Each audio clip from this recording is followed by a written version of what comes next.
नमस्कार, स्वागत है आप सभी का। मैं हूं आपके साथ शांतनु त्रिपाठी। उत्तराखंड की खबरों की शुरुआत करते हैं। देहरादून में मंत्री प्रेमचंद अग्रवाल के इस्तीफे के बाद से एक बड़ा सवाल उनके सरकारी बंगले को लेकर उठ रहा है।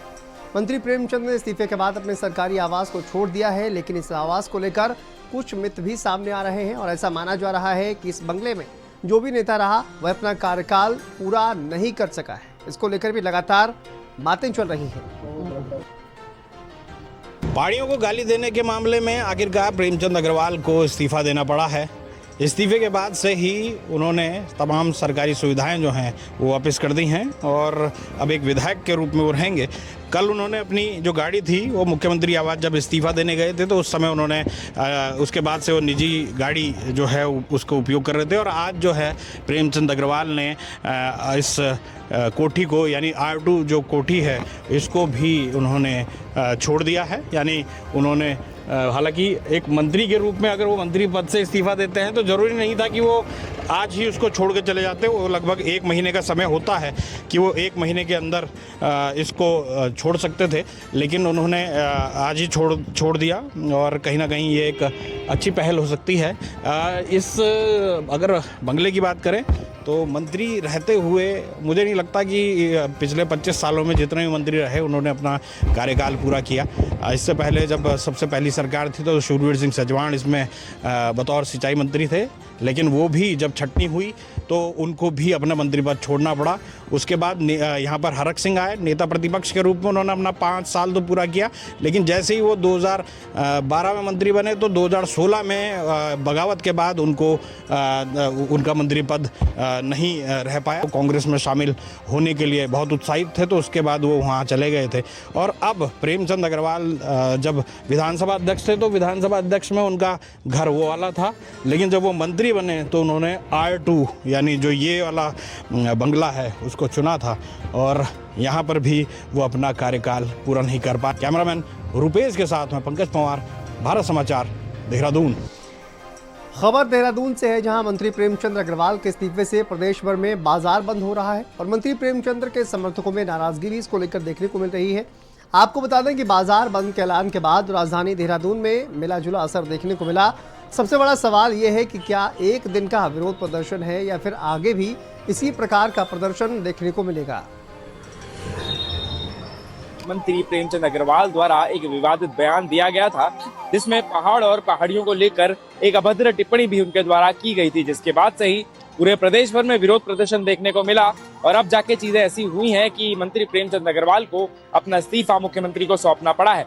हालांकि उसके बाद जो उनके समर्थक थे उनका साफ तौर पर कहना था कि यदि मंत्री प्रेमचंद अग्रवाल अपना इस्तीफा वापस नहीं लेते हैं तो उनका विरोध प्रदर्शन भी दर्ज किया जाएगा और उत्तराखंड में बाजारों को बंद रखा जाएगा।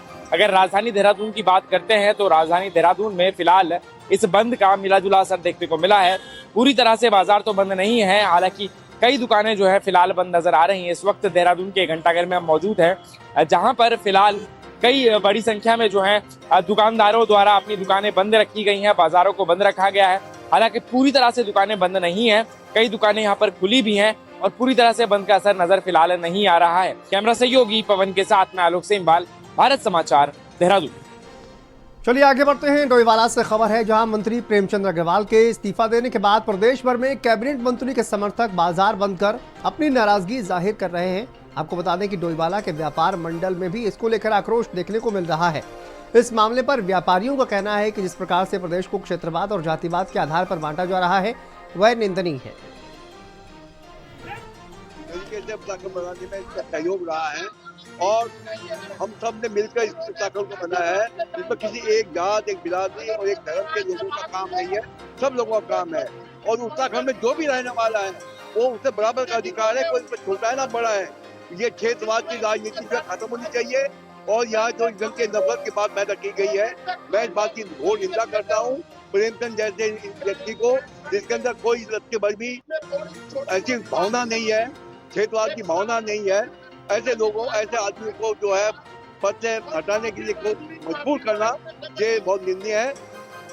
हम कोई भी बात खड़ा करना नहीं चाहते, लेकिन जितना सम्मान हमारा गिरा है, जो सम्मान की हमारी क्षति हुई है, जो हमारे गौरव प्रेमचंद अग्रवाल जी का नतमस्तक झुका है, वो व्यक्ति आपको बताऊं, मैं कल गया 7:30 बजे मिलने, वो व्यक्ति रो रहा है। आदमी ऐसे ही नहीं रोता है, उसको इतना अपमानित किया गया है, उनको इतना प्रताड़ित किया गया है। तो हम लोग चाहते हैं कि सम्मान के साथ उनको हम लोग जाएं और जो इस्तीफा उन्होंने सौंपा है, इस्तीफा वापस हो और उनको पुनः उस कुर्सी पर बैठाएं। समय से आप देख रहे हैं सोशल मीडिया पे कुछ समय से उत्तराखंड में क्षेत्रवाद जातिवाद को बढ़ावा दिया जा रहा है। मेरा कहना यह है कि हम लोग देवभूमि में रह रहे हैं और सब लोग मिलजुल के पहले से रह रहे हैं। आज इस क्षेत्र का माहौल ना खराब करें जातिवाद क्षेत्रवाद के नाम पर और आपस में लोगों को ना बांटे। मेरा सबसे बस यही रिक्वेस्ट है। और जिस तरह की माहौल उत्तराखंड में बन रहा है, आपको देखें आगे चलकर इसका कितना बड़ा नुकसान हमारे पूरे प्रदेश को मिल सकता है। तो मेरा सभी से बस यही रिक्वेस्ट है कि क्षेत्र माहौल जो बिगड़ रहा है क्षेत्र का, उसको बनाए रखें। आपसे सब लोग एक दूसरे से अच्छा सहयोग बनाए रखें, एक दूसरे अच्छे मेल भाव बनाए रखें। आगे बढ़ते हैं। देहरादून से खबर है जहां पर भाजपा विधायक आशा नोटियाल के केदारनाथ में गैर हिंदुओं के प्रतिबंध की मांग पर अब कांग्रेस हमलावर नजर आ रही है। इस मामले पर कांग्रेस के वरिष्ठ नेता सूर्यकांत धस्माना ने भाजपा सरकार और विधायक पर हमला बोला। सूर्यकांत धस्माना ने कहा कि भाजपा के नेताओं में सनसनीखेज बयानों को देने की होड़ मची हुई है। उन्होंने आगे कहा कि पूरे उत्तराखंड में बसे हुए हैं। उन्होंने कहा कि लोगों को जाने से रोकेंगे।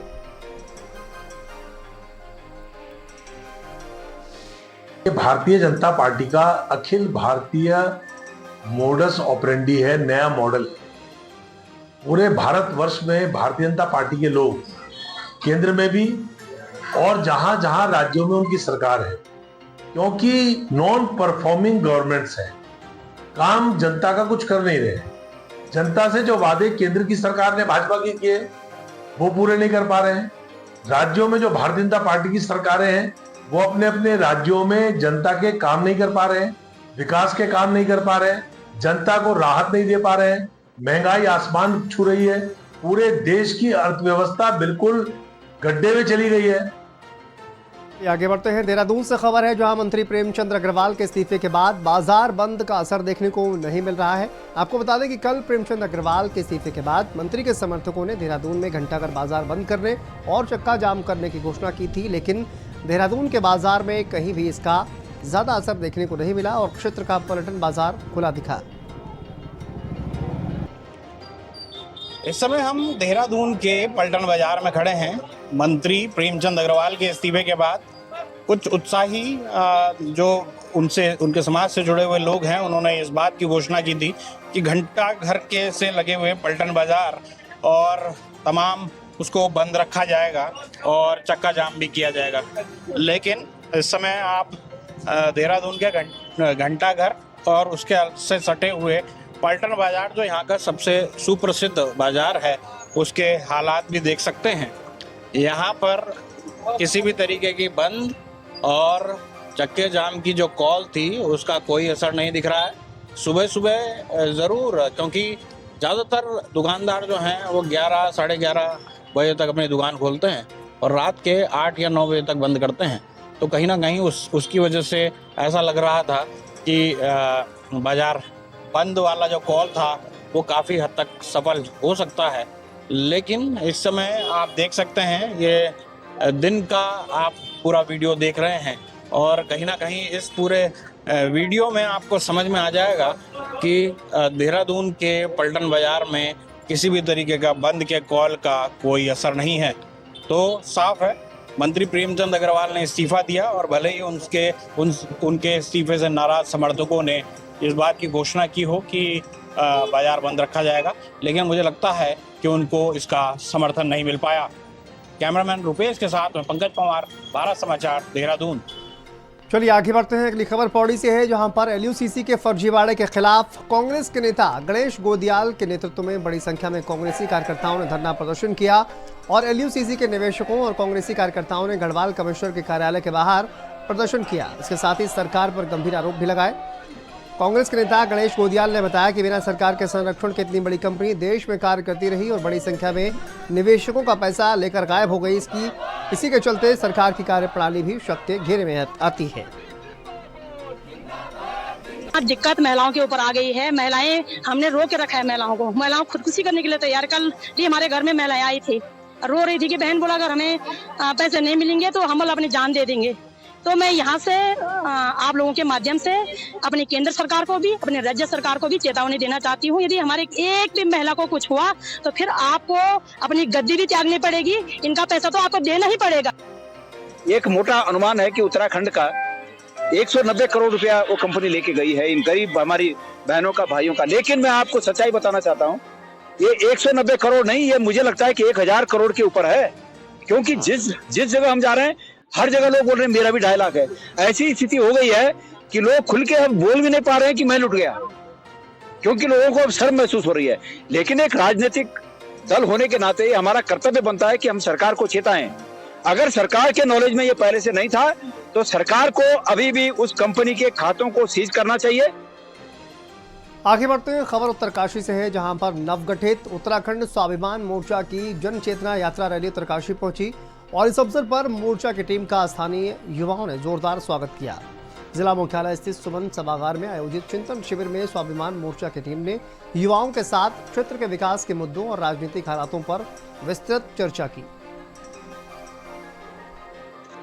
संकल्प एक विकल्प का लेकर हम चले हैं और यकीनन जैसे आपने कहा है कि जो जिन दलों की आपने बात की है, जो असफल रहे हैं उसके उदाहरण आपने दिए हैं, लेकिन जो सफल हुए हैं यहाँ चलते हुए, मुझे लग रहा है हमें आज पूरे प्रदेश भर को वो उदाहरण भी देखने चाहिए कि किस तरह से कुछ युवा जो सोच रख रहे हैं कि यार 25 वर्षों से उत्तराखंड में अगर कुछ अच्छा नहीं हुआ है और अगर उन चीज़ों को अच्छा हम कर सकते हैं मिलजुल कर, तो करना चाहिए। खासकर अगर बात करें हम उत्तरकाशी से ही हमने शुरुआत भी की है, तो बाबा काशीनाथ की ये धरती है और गंगोत्री विधायक के मैं गांव की सड़क भी एक बार आप सबने देखा था कि क्या हाल है, और दूसरे टर्म में आप विधायक होने के बाद आपके गांव की ये सड़कें हैं, तो उत्तरकाशी का विकास दूर दूर तक दिखता है, चाहे वो पुरोला हो या यमुनोत्री हो, सब जगह जस के तस हालात हैं। उत्तराखंड की जो दुर्दशा हुई है उस पर सुधारने के लिए, उत्तराखंड को सही दिशा और दशा देने के लिए एक ऐसा फ्रंट चाहिए जिससे कि हम प्रदेशवासियों के गांव-गांव घर-घर तक पहुंच सके और उनको जोड़कर इस प्रदेश की सूरत बदल सके। तो निश्चित तौर पर भले ही ये पॉलिटिकल फ्रंट अभी नहीं है, परंतु एक ऐसा फ्रंट बनाया गया है जो कि गांव-गांव घर-घर तक पहुंचा जा सके। और इसका उद्देश्य सिर्फ ये है कि फर्स्ट फेज में हम लोगों के द्वारा यहाँ पर पूरे प्रदेश में 11 जिलों के 11 मुख्यालयों में चिंतन गोष्ठियाँ रखी गई है और उन गोष्ठियों में हम बोलने से ज़्यादा, अपनी बात रखने से ज़्यादा हम क्षेत्रवासियों के सुझाव लेना चाहते हैं। जिनकी भी सरकार इस राज्य में रही, चाहे भाजपा हो कांग्रेस हो, उन्होंने यहाँ के हालात बिल्कुल भी नहीं सुधारे। आज भी देखिए आप, हमारे उत्तरकाशी क्षेत्र में एक कई बार गर्भवती महिलाएं दम तोड़ देती हैं, बेहतर स्वास्थ्य नहीं मिल पाता है, एजुकेशन का सिस्टम हम देख पा रहे हैं, महाविद्यालय की स्थिति हमने यहाँ की देखी है, और भी तमाम समस्याओं से हमारा पूरा क्षेत्र जूझ रहा है। तमाम हमारे पास बहुत सारी संभावनाएं यहाँ पर हैं जहाँ से हम अपने उत्तरकाशी क्षेत्र का डेवलपमेंट कर सकते हैं, लेकिन सरकार का कभी इस पर ध्यान नहीं रहा। तो आज इसी मसलों को लेकर आम जनता के बीच बातचीत करेंगे, कैसे हम अपने उत्तरकाशी क्षेत्र के डेवलपमेंट का रोड मैप तैयार कर सकते हैं और आने वाले समय में जो ये मोर्चा बना है, कैसे हम एक प्रदेश में एक बेहतर, एक नया राजनीतिक विकल्प इस राज्य को दें। खबर कोटद्वार से है, जहां प्रदेश भर में अवैध मदरसों के खिलाफ चलाए जा रहे अभियान के क्रम में आज कोटद्वार के ग्रास्टनगंज में अवैध मदरसे को भी स्थानीय प्रशासन ने सील कर दिया है। कोटद्वार के एसडीएम सोहन लाल सैनी ने जानकारी देते हुए बताया कि विभिन्न विभागों की टीम के साथ आज कोटद्वार के ग्रास्टनगंज स्थित मदरसे का निरीक्षण किया गया, तो जांच के दौरान अवैध पाया गया। इस मदरसे को अब सील कर दिया गया है। ग्रास्टनगंज में जो एक मदरसा हमें ऐसा संचालित होता पाया गया है जिसमें उनका पंजीकरण नहीं था, तो पंजीकरण न होने के कारण उसको जो है तत्काल प्रभाव से जो है सील कर दिया गया है। इसमें हमारे साथ में जो है पुलिस विभाग सीओ साहब थे, साथ ही समाज कल्याण विभाग से थे और बीओ साहब एजुकेशन डिपार्टमेंट से, तो सभी विभागों ने जो है संयुक्त रूप से जो है कार्रवाई की है। इसके अलावा अभी जो है जाँच इसमें चल रही है। यदि इस तरह से कोई बिना रजिस्ट्रेशन के, बिना पंजीकरण के जो है कोई भी मदरसा संचालित किया पाया जाएगा तो उसके खिलाफ जो है कार्रवाई की जाएगी। खबर बागेश्वर से है, जहां नैनीताल हाईकोर्ट के आदेश पर जिले के स्टोन क्रशरों और बंगचूड़ी गांव में स्थापित खड़िया खनन पट्टे की जांच कोर्ट कमिश्नरी टीम द्वारा पूरी हो गई है और इस दौरान स्टोन क्रशरों को सीज कर दिया गया है और बंगचूड़ी में स्थापित खड़िया खनन पट्टे की रिपोर्ट कोर्ट के कमिश्नरी और न्याय मित्र दुष्यंत मलानी अग्रिम सुनवाई में कोर्ट में रखेंगे। निर्देशन पर जांच चल रही थी, एक खड़िया माइंस की और 2-3 क्रेशरों की जांच हुई है, जिसमें एक नवीन परिहार क्रेशर है वो पूर्ण रूप से सीज कर दिया गया है, क्योंकि उसमें जो है हाईकोर्ट के रोक के बाद भी परिवहन पाया गया, परिवहन करता हुआ पाया गया। सीसीटीवी फुटेज से सारा रिकॉर्ड प्राप्त हो गया था। और एक stone crusher, Barahi stone crusher, जिसका खान अधिकारी ने रिकॉर्ड सीज कर दिया है। कोर्ट कमिश्नर का सब्जेक्ट है, वो बताएंगे, बाकी गए हुए हम ये कह सकते हैं। जांच टीम जो जिले में गठित की है डीएम साहब ने, वो जांच कर रही है उसमें।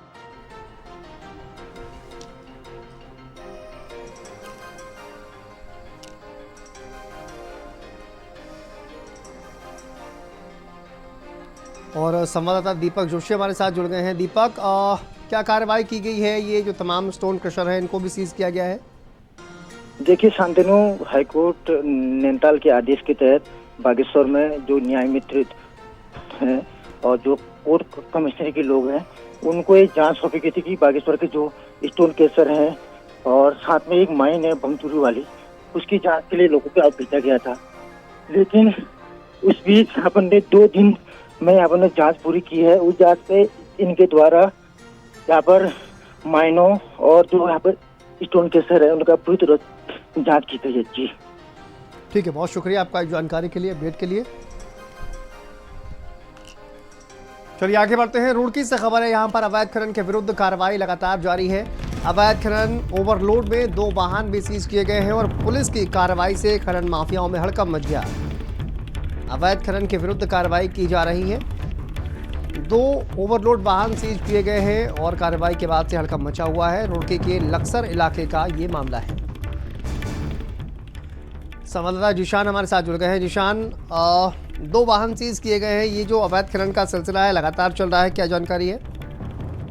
शांतनु, आपको बता दें कि हरिद्वार के पूरे हरिद्वार जनपद के अंदर अवैध खनन का जो कार्य है वह लगातार जारी है। उसी के आज चलते पुलिस ने आज 2 ट्रैक्टर ट्रॉली जो थी आज इस अवैध खनन में की गई है। मैं आपको बताते चले कि जो अवैध खनन है, लक्सर की बात की जाए या फिर भगवानपुर या फिर कलेर इलाका, इन सभी में अवैध खनन लगातार जारी है। हालांकि पुलिस प्रशासन भी लगातार इन पर कार्रवाई कर रहा है। वहीं आज पुलिस ने बड़ी कार्रवाई करते हुए 2 ट्रैक्टर ट्रॉली को सीज किया। जी ठीक है, बहुत शुक्रिया जिशान आपका इस जानकारी के लिए, अपडेट के लिए। चलिए आगे बढ़ते हैं। हरिद्वार से खबर है, जहां वन विभाग रेंज में वनकर्मियों के लिए मानव वन्य जीव संघर्ष रोकथाम और सुरक्षा कौशल विकास पर 1 दिवसीय प्रशिक्षण कार्यशाला आयोजित की गई। इस दौरान सेवानिवृत्त वन क्षेत्राधिकारी MP बिजलवान ने वनकर्मियों को कैमरा ट्रैप, स्नेयर पोल और अन्य रेस्क्यू उपकरणों को सही इस्तेमाल करने की जानकारी दी। बताया कि 32 वन रक्षकों को 6 माह का विशेष प्रशिक्षण दिया जा रहा है और जिसमें उन्हें अलग अलग वन रेंज में अभ्यास भी कराया जा रहा है।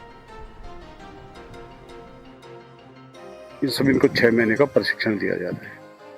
इनको हम वाइल्ड लाइफ का भी ट्रेनिंग देते हैं, इनको अकाउंट के देते हैं, सर्वे के देते हैं, इंजीनियरिंग के देते हैं, सिल्वीकल्चर के देते हैं, पर्यावरण के देते हैं, सामाजिक पानी की देते हैं और कंप्यूटर का भी देते हैं, GPS का सिखाते हैं। सारे इनको मतलब वैसे इनके 9 सब्जेक्ट मेन हैं और फिर GPS और ये कंप्यूटर अलग होता है। तो जैसे अभी क्लास में हमने इनको पढ़ाया कि भाई ये होता है, ज़मीन ऐसी होती है, इस पे ऐसी जगह पे ऐसे पौधे लगाए जाते हैं। तो ये फील्ड में जो है ये ज्ञान को अपना जो है वो दोहराते हैं। और आगे बढ़ते हैं। देहरादून से खबर है, जहां रायपुर क्षेत्र में जनसेवा केंद्र में हुई डकैती का देहरादून पुलिस ने खुलासा किया है। डकैती में शामिल 3 आरोपियों को पुलिस ने गिरफ्तार किया है। आपको बता दें कि 11 मार्च को ये डकैती हुई थी, जिसमें 75,000 रुपये की लूट हुई थी और डकैती के खुलासे में पुलिस ने 25,000 की नकदी समेत 315 बोर का तमंचा, 4 जिंदा कारतूस भी बरामद किए हैं। साथ ही पुलिस को 2 खोखा और 1 चोरी की स्कूटी भी मिली है। तो दिलशाद द्वारा ही अपने साथियों के साथ, क्योंकि वो भी बिजनौर का रहने वाला और यहाँ पर किराए पर रह रहा है, उसके द्वारा इस पूरे षड्यंत्र को रचा गया था कि यहाँ पर अगर आते हैं तो यहाँ पर 4-5 लाख रुपए एक समय में मिल सकते हैं। इसके आधार पर अभियुक्तगणों द्वारा इसमें साजिश की गई और अपने अन्य साथी जो अभी फरार चल रहे हैं उनके साथ इस घटना को अंजाम दिया गया। तो अभी तक इस मामले में 3 लोग की गिरफ्तारी हुई है। इसमें 2 अन्य नाम प्रकाश में है, जिनके लिए हमारी टीम लगी हुई है और बाकी जो मुलजिम है इनसे 25,000 रुपए 70,000 में से भी बरामद हुए। खबर कोटद्वार से है, जहां कर्नाटक कैबिनेट ने Karnataka transparency in public procurement यानी कि KTPP एक्ट में संशोधन को मंजूरी दी है और इसी को लेकर युवा हिंदू वाहिनी ने विरोध किया है। युवा हिंदू वाहिनी के उत्तराखंड और पश्चिमी उत्तर प्रदेश के प्रभारी धर्मवीर सिंह गुसाई ने कर्नाटक सरकार के इस फैसले का विरोध करते हुए अपनी प्रतिक्रिया दी है। कर्नाटक की जो कांग्रेस सरकार है उसका सेकुलरिज्म का जो तथाकथित चेहरा है वो देश के सामने बेनकाब हो चुका है। उन्होंने सरकारी ठेकों के अंदर 4% मुस्लिमों के लिए आरक्षण लागू किया है कैबिनेट के अंदर ला करके, कि जो भी वहाँ मुस्लिम ठेकेदार हैं वो लोग ठेकेदारी के अंदर अब आरक्षण के तहत काम करेंगे। हमारा ये मानना है कि जब देश के संविधान के अंदर सभी लोगों को समान अधिकार प्राप्त हैं तो ज़बरदस्ती एक समुदाय के लोगों को क्यों आरक्षण दिया जा रहा है। आज ठेकेदारी में आरक्षण देने की बात की जा रही है, कल किसी और चीज़ में बात की जाएगी। और कांग्रेस पूरे देश के अंदर एक सेकुलरिज्म का जो तथाकथित लबादा ओढ़े घूम रही है वो निकल करके अब गिर चुका है। चलिए इसी के साथ उत्तराखंड की खबरों में फिलहाल इतना ही। दीजिए इजाज़त, नमस्कार।